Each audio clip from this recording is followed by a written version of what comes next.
Good morning time, good evening time, good afternoon time, whatever the case may be in your part of the world.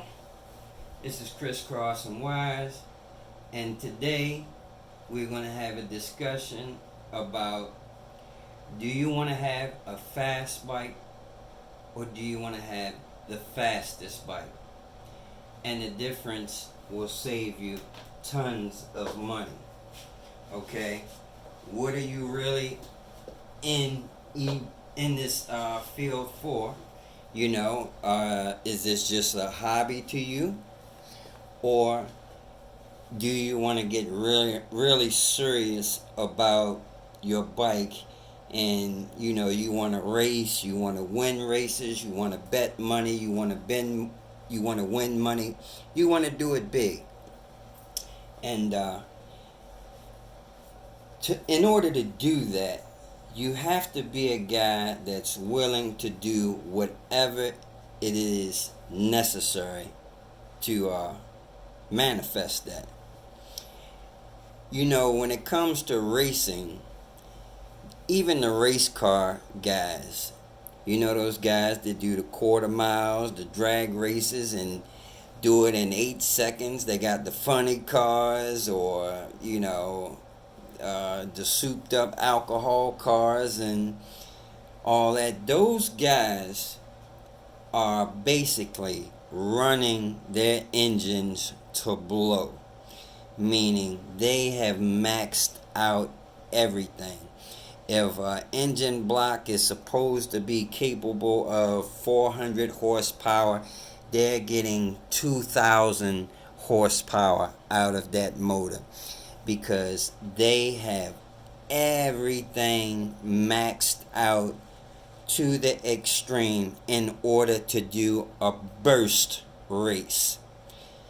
Meaning, you couldn't use that 2,000 horsepower out of that 400 horsepower motor and ride across town. But if you're going to do a 10-second run or a 20-second run, it's possible that you can complete that run and keep your motor intact. But a lot of times you see those guys, when they having those races, a lot of them guys blow their engines. And they're blowing their engines is because they're running balls to the walls. Meaning they're getting every single drip drop of power they can get out of that motor. And you have to be willing to do that if you want to be king of the fucking hill. If you're not one of those guys that's going to do whatever it is necessary, then set your bike up to go fast, enjoy the group rides, and have fun with your bike. It'll be a fast bike, but don't you dare go and think that you're going to race your bike and bet money on yourself, lose your money, and get your feelings hurt. Stand on the sideline and bet on your favorite guy, because that guy is not going to be you. Those guys, whoever they are, that are the fastest guys, are willing to do whatever's necessary. Most of those guys, for one, they have the knowledge themselves. Most of them build their own bikes. They work on their own stuff. Unless they are super rich, and a super rich wealthy guy can pay someone to do that. But most of the guys are DIY guys. They do it themselves. Not only that, the other factors is money, because it takes money to do these things. You got to pay to play. And the other thing is, you can't be scared.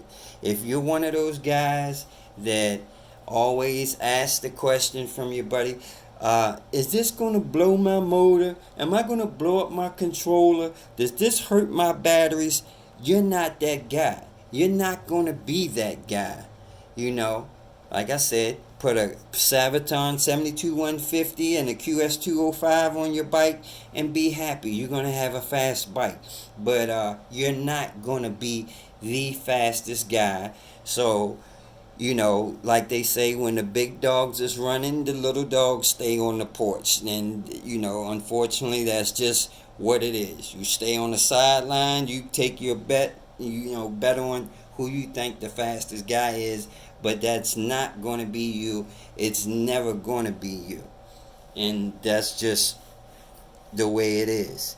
Those guys that's winning races, they are willing to blow up their motors, their controllers, injure themselves, taking the risk of going that fast, you know, uh, lightening their bikes, taking the weight off of their bikes, reducing the weight by taking off parts that others would consider safety and that, that's what winners do. They do what you have to do. So, you gotta decide what is it that you're trying to do here. You just want to have a nice fast bike so you can enjoy these group rides and keep up with the guys, then yeah, that's going to be 80-90% of the people. But that 10% of the guys that want to race their bikes, those guys, like myself, are going to be willing to blow their shit up. Because that's what happens when you run that way. It's called running to blow. I used to be in competition with CB Radio Transmit Power, where we had amplifiers that were supposed to operate on 12 volts. We were running 21 volt systems, 22 volt systems, almost double the volts, which was giving us pretty much double the power. But we were right on the verge of blowing those amplifiers, and a lot of times we did blow. But for a burst, a 10-second key down or a 10-second race, it's possible you can come out in the end with your bike still intact, nothing blowed up.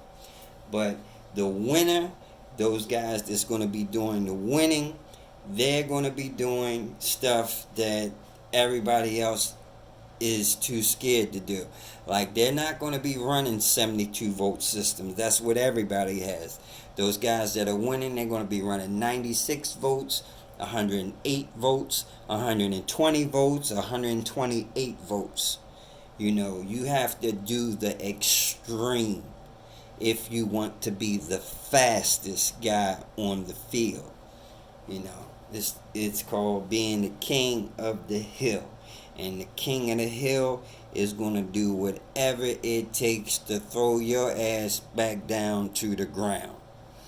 Now, like I said, I know this isn't going to be a popular video because the truth hurts and people don't like the truth. I got my feelings hurt in my days when I was in a competition and I first got into it thinking I had a strong this or fast this, and I got shown the light and realized that I didn't have what I thought I had.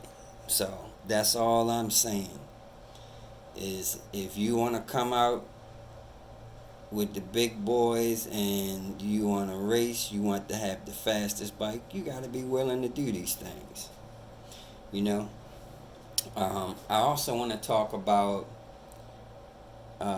fast charging and your cells. There's another point I want to make, because I hear guys talking about am I damaging my battery because I'm using a 10 amp charger, fast charging. Let me tell you something. If you got a big battery, like a 40 amp hour, which is most likely in most cases a 10p, a 15p, or a 20p battery. Let's just say the smallest out of those, a 10p battery.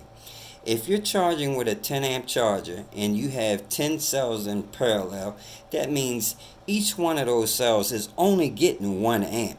So you're not fast charging. If each cell is getting only 1 amp, that is nominal charging.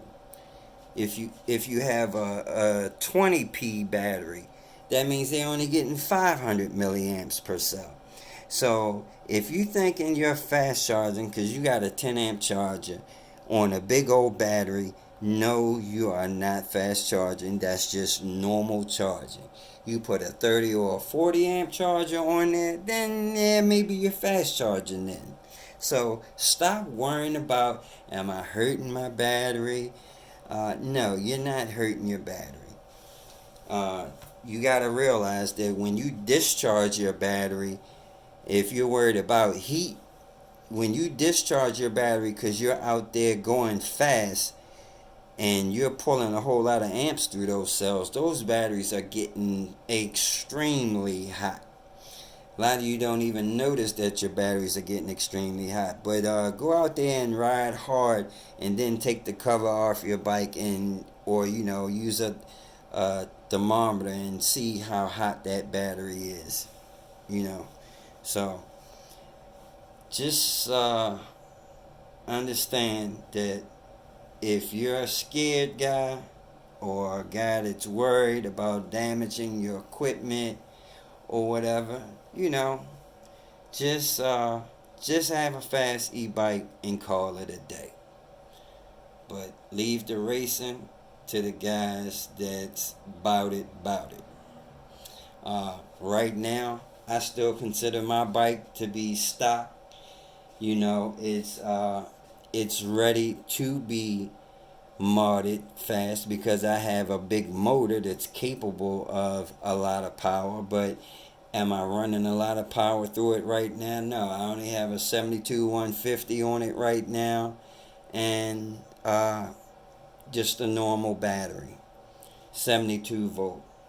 Now I am going to a larger controller with a higher voltage system. I'm gonna keep a lot of those details to myself. I can't give away all my secrets. At the end of the day, I gotta keep something under the cuff.